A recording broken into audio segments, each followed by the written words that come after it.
Nequeros, bienvenidos a un nuevo vídeo. Bueno, espero que os haya gustado el tráiler que he hecho. La verdad es que solo con verlo impresiona. Yo creo que hay algo anclado en nosotros, porque cuando vemos a un bisonte, ya sea el bisonte europeo, como representaban nuestros antepasados en las paredes, el bisonte representa esa unión con la tierra, con lo mágico, con lo primitivo. Y yo no sé si os pasará a vosotros, amigos, pero yo cuando veo un bisonte es como si viajara al pasado. He querido que fuera el protagonista de este vídeo, he querido que saliera en mi canal, porque el bisonte tiene una historia muy agridulce. Fue la fuente de vida de las tribus indígenas de Norteamérica, el sustento que les ayudó a vivir, y también fue lo que causó su desaparición prácticamente. Bien, para empezar el vídeo quería hablaros de algunos bisontes que ya están extintos, como por ejemplo, lo voy a ir poniendo ahora, el bisón latrifons, el bisón anticus, el bisón occidentalis, el bisón soatensaki, el bisón boitentensis, el bisón priscus, el bisón meneri. Este último, el más pequeño. Os voy a poner unas fotos de ellos, os iré poniendo las fotos, y es lo que he podido encontrar. Algún boceto de algún artista, algunos restos óseos, fósiles, y algún boceto de lo que se puede interpretar de cómo serían, para que vayáis viendo la morfología que tienen, los antepasados. Veis que hay uno enorme, el anticus es enorme, esos grandes cuernos. Bueno, y si viajamos al presente, podemos diferenciar dos especies principales. Por una parte el bisón, que es el bisonte, el americano, que ellos lo denominan búfalo, aunque el búfalo obviamente es otro tipo de animal, es otro tipo de ungulado, no tiene nada que ver. Dentro del taxón bisón podemos diferenciar dos subespecies. Por una parte el bisón, que viene a ser el bisonte de prado, de pradera, de estepa o de llano, como le queráis llamar. Y luego tenemos otra subespecie que es el bisón athabascae, que sería el bisonte americano de bosque. Tenemos estas dos subespecies. Ahora os iré poniendo fotos para que veáis la diferencia que hay. Yo desconocía que había dos subespecies. Obviamente en nuestro continente, en el europeo, han habido muchísimos bisontes. Los podemos ver retratados en las grandes pinturas rupestres que representan ese vínculo, ¿no?, con nuestros antepasados, con los primeros hombres, y su sustento de caza y espiritualidad, representación espiritualidad. El bisonte está muy bien representado en las pinturas rupestres, y podemos diferenciar el más característico, el bisón bonasus, el bisón bonasus, que es el bisonte europeo, que también está en peligro de extinción. Y dentro de estas tres categorías podemos diferenciar tres subespecies. Y voy a aclarar. Podemos diferenciar el bisón bonasus, bisonte europeo, y voy a hablaros también de dos especies ya extintas. Una sería el bisón bonasus caucasicus, que se extinguió en 1930 por la caza, y el bisón bonasus hungarorum, que se extinguió en 1790. Están los últimos registros que he podido indagar. Voy a hablaros un poquito también del bisonte europeo, porque nos concierne y me parece un animal impresionante que no debe desaparecer. Pero sobre todo nos vamos a centrar en el bisón americano, ¿vale? En las dos subespecies que os he comentado. Bien, os voy a decir que es un animal que ronda los 318 hasta los 900 kilos de peso. Es uno de los ungulados, si no el más grande que hay. Y luego, de longitud, los podemos encontrar de 2,2 metros hasta 3,6 metros. Incluso habrá ejemplares que lleguen casi a los 4 metros. No podría faltar comentar el vínculo tan primitivo, tan puro que hay, o que había, mejor dicho, entre las tribus americanas antes de que llegaran los colonos ingleses y luego los americanos. Según el chamán Sioux, de la tribu Sioux, alce negro, leo literal: el bisonte es el jefe de todos los animales, representa la tierra, la totalidad de todo cuanto existe, es el principio terrestre femenino y creador, que da origen a todas las formas vivientes. Fijaos que en 2 frases, cómo se describe el vínculo que unía este animal a las tribus autóctonas, a las tribus que habitaban el continente norteamericano, parte de México y Alaska. Imaginaos lo que significaba para ellos, que hasta en las propias pinturas que hacían de ellos lo representaban como si fuera un símbolo sagrado femenino. Desde la prehistoria y debido a una serie de analogías simbólicas, la imagen del bisonte estuvo vinculada a la sacralidad femenina. Es como el vientre, de hecho se representaba también como haciendo el vientre de una mujer, ¿no? Lo que daba la vida, el vínculo que unía a esas tribus, a la tierra, simbolizaba la eterna regeneración de la naturaleza. Y hay que tener en cuenta que el periodo de gestación de los bisontes son muy parecidos al de los hombres, al del humano. Son unos 10 meses lunares más o menos. Como hemos dicho, se trata del mayor mamífero terrestre que habita en Norteamérica. Para que os hagáis una idea, he estado viendo unos registros históricos y allá por el siglo XVI habían, campando por todas esas planicies y esos bosques americanos, 60 millones de bisontes. Repito, 60 millones de bisontes que campaban por las llanuras y los bosques de lo que hoy es Estados Unidos, desde Alaska hasta México. El caso del bisonte, amigos, es muy parecido al del lobo, solo que en menos de un siglo el bisonte casi se extingue. En 1884 apenas llegaron a quedar unos 300. De 60 millones que había en el siglo XVI a pasar a llegar poco más de 300. Y con ellos, obviamente, todas las tribus nativas que habían, que vivían de su carne, de su piel, de sus tendones, con los que hacían las cuerdas de sus famosos arcos, e incluso de sus vejigas, de sus tripas, que convertían en cantimploras para acumular agua o cualquier otro fermento. Para que os hagáis una idea, el bisonte para ellos era como para nosotros el cerdo, que aquí se dice en España que se aprovechan hasta los andares, ¿no?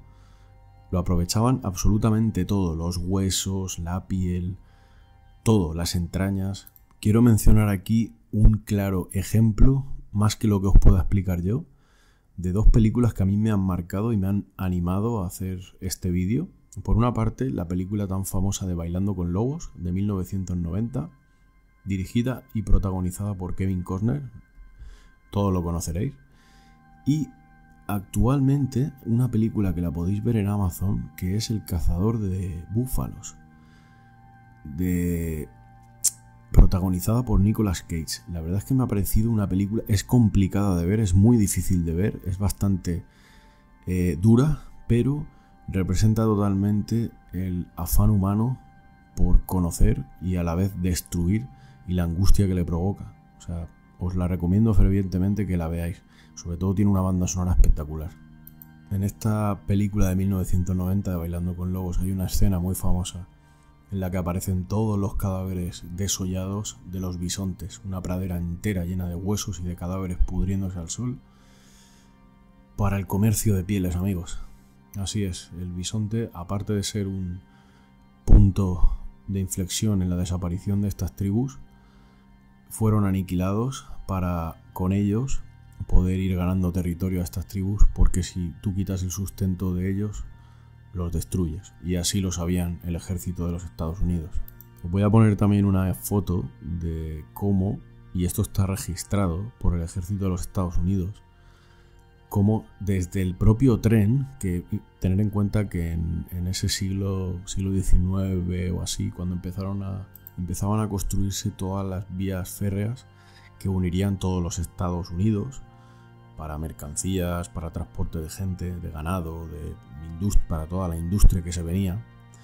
Y obviamente todas estas tribus ocupaban una gran extensión, y hay una imagen bastante dura, es gráfica, ¿no? Pero que salen como disparaban incluso desde los propios vagones, sin tener en cuenta también que en los ferrocarriles en esa época no alcanzaban tanta velocidad. Pero imaginaos la crueldad y la masividad de la muerte que daban a estas grandes manadas de bisontes. Para algunos historiadores desmienten que el ejército de los Estados Unidos perpetrara esta matanza aposta para mermar el sustento de estas tribus, y luego hay historiadores que sí, que defienden esta matanza aposta para acabar con estas tribus y poder ganar territorio y así conquistar el famoso oeste. Os voy a leer un texto literal. Sabéis que este tipo de caza se está haciendo cada vez más escasa y pronto tendréis que encontrar otros medios de vida. Deberíais cultivar la amistad del hombre blanco, así, cuando la caza termine, pueda cuidar de vosotros. General Winfield Scott Hancock, 1867. Sigo, abro comillas. Mientras el bisonte esté en el Republican, Río de las Praderas, los indios irán allí. Creo que sería sensato invadir todos los deportistas de Inglaterra y de Estados Unidos este otoño para una gran cacería de bisontes y hacer una buena limpieza de ellos, hasta que el bosque y consecuentemente los indios estén fuera de los caminos. Habrá enfrentamientos y problemas. Carta del general Sherman al general Sheridan, 1868. Vuelvo a abrir comillas y termino. El general Sherman recalcó en conversaciones el otro día que la manera más rápida de obligar a los indios a establecer en una vida civilizada enviar a 10 regimientos de soldados a las llanuras, con orden de disparar a los bisontes hasta que se vuelvan tan escasos que no puedan sostener a los pieles rojas. 1869. Pues amigos, no sé qué opinaréis vosotros, pero en la correspondencia de aquella época queda totalmente reflejada la barbarie y las malas intenciones que tenía el ejército de los Estados Unidos. Y me hace mucha gracia porque luego nos representan en el cine como que fue una conquista, unos grandes héroes que mataron a los pieles rojas y forjaron lo que hoy es los Estados Unidos. Hay gente que se siente orgullosa. Muy bien, pero ¿a qué precio? Y todo eso está manchado de sangre. Pues no sé qué opinaréis vosotros. Pero pese a todo esto, no estaba todo perdido. En 1905 se forma la American Bison Society, cuyo objetivo principal era salvar a los pocos bisontes que quedaban y conservar dentro de su corto y escaso hábitat pues la poca biodiversidad que quedaba. Esta organización presionó al gobierno de los Estados Unidos para que formase manadas públicas. En este momento, los bisontes bajo protección federal, únicamente 100 ejemplares, en Yellowstone y el Zoo Nacional de Washington. Estos fueron los mayores reductos del bisonte. Esto pudo provocar, no tan positivamente, donaciones de bisontes a fincas privadas, a terratenientes, a ganaderos, y la progresiva reintroducción en lugares escogidos. En 1910 había unos 1076 bisontes en Canadá y 1028 en los Estados Unidos, de los cuales 151 en manadas públicas. Para que os hagáis una idea, en 1970 había ya unos 30.000 bisontes, para que veáis que es una especie que se reproduce bastante rápido en las praderas norteamericanas, la mitad de ellos en manadas públicas, parques nacionales y áreas protegidas. Actualmente hay unos 500.000 bisontes, el 95% están destinados a la producción comercial y el 5% a la conservación, es decir, que se utilizan para carne e incluso hay zonas en las que se cazan. Toda esta gran porcentaje de bisontes que están destinados a la explotación ganadera, también hay que decir que hubo mucha hibridación entre cabezas de ganado y los bisontes. ¿Por qué? Porque querían dar más carne, entonces se hibridaron y ahí también hubo muchos problemas a la hora de conservar, porque bisontes puros, el bisón, se conservan muy poquitos. Los bisontes no destinados a producción ganadera se pueden ver en el Custer State Park en Dakota del Sur, el Parque Nacional de Yellowstone, el único lugar de Estados Unidos donde siempre ha habido bisontes ininterrumpidamente. También en Henry Mountains, Montana, Parque Nacional de Wind Cave, Dakota del Sur, la Reserva India de Fort Peck, en Montana también, y Canadá también es un país que ha velado por la protección de los bisontes, ya que en los territorios del noreste, en el Parque Nacional Elk Island y el Parque Nacional Good Buffalo, ahora os pondré alguna foto, en Alberta, y el Parque Nacional Príncipe Alberto. Saskatchewan, asimismo, en 2002 y 2009 se han reintroducido también en México. Así que en las zonas de Chihuahua, Rancho El Uno, Cañón Santa Elena y Boquillas del Carmen, Coahuila, en fin, todos estos países pues están aportando su granito en arena para que el bisonte no desaparezca, y parece que va la cosa a viento en popa. Bien amigos, si os está pareciendo interesante, también he visto importante nombrar el problema que tiene también el bisonte europeo. Hablando un poco de historia, en el siglo XVII, el bisonte del Cáucaso, que os he mostrado al principio del vídeo, todavía poblaba una gran área del Cáucaso occidental. Después de que los humanos se fueron asentando, a finales del siglo XIX, la población de bisonte del Cáucaso fue casi nula, hasta que en 1927, junto con la caza furtiva, los 3 últimos bisontes del Cáucaso murieron. Se sabe que un bisonte del Cáucaso estuvo en cautiverio en Alemania, donde fue trasladado y vivió hasta 1925, o sea, prácticamente cerquita. Sí que es curioso porque lo criaron con unas hembras de la subespecie bisón Bonasus bonasus, que también os he comentado al principio del vídeo. Así que se convirtió en una de las 12 antepasados de la actual línea de cría de bisontes europeos caucásicos. Esto me recuerda también a lo de los cánidos, porque parece ser que entre los bisontes, incluso en sus subespecies, también puede haber hibridación, incluso con cabezas de ganado. Bueno, también decir que en 1940 un grupo de híbridos de bisonte americano con europeos fueron liberados en la reserva de la biosfera del Cáucaso. Alemania también fue pionera en la recuperación de especies. El zoo de Hundebar salvaje, donde podemos ver unas 300 especies de animales autóctonos. En cuanto al bisonte europeo, este zoológico de Alemania hizo una gran labor. Tras la Primera Guerra Mundial solo quedaban 54 animales, imaginaos. Vivían exclusivamente en zoológicos y parques de animales. Así que en 1928 se creó un recinto de conservación en el Suapak Springs, junto con lobos, linces y demás gamos. Así que si queréis ver bisonte europeo, aquí es una opción. Pero no hay que irse tan lejos, porque en España también se ha hecho un hito en la reintroducción del bisonte europeo. Sí amigos, como lo veis. Hay una controversia porque muchos biólogos y zoólogos van en contra de reintroducir una especie que ya está extinta y que no se adaptó aquí. Y luego hay otros zoólogos y otros biólogos que sí que son propensos a poder reintroducirla, porque dicen que también pues es un método contra incendios, por ejemplo, entre otras más curiosidades y cualidades que tienen estos ungulados para adaptarse a nuestro territorio. Mira, os leo. Se me ha olvidado deciros antes que junto a Alemania, Polonia también es uno de los países que se está gastando muchísimo dinero y mucho esfuerzo en proteger al bisonte europeo, ¿vale? Por lo que he investigado, se introdujeron allá por el 2021, si no me equivoco, en la Sierra de Andújar, Jaén, se trajeron 18 bisontes europeos de Polonia. Y en general, en España, que más o menos hay alrededor de un centenar de bisontes europeos habitando en fincas privadas, como por ejemplo en la Comunidad Valenciana, Castilla y León, Andalucía.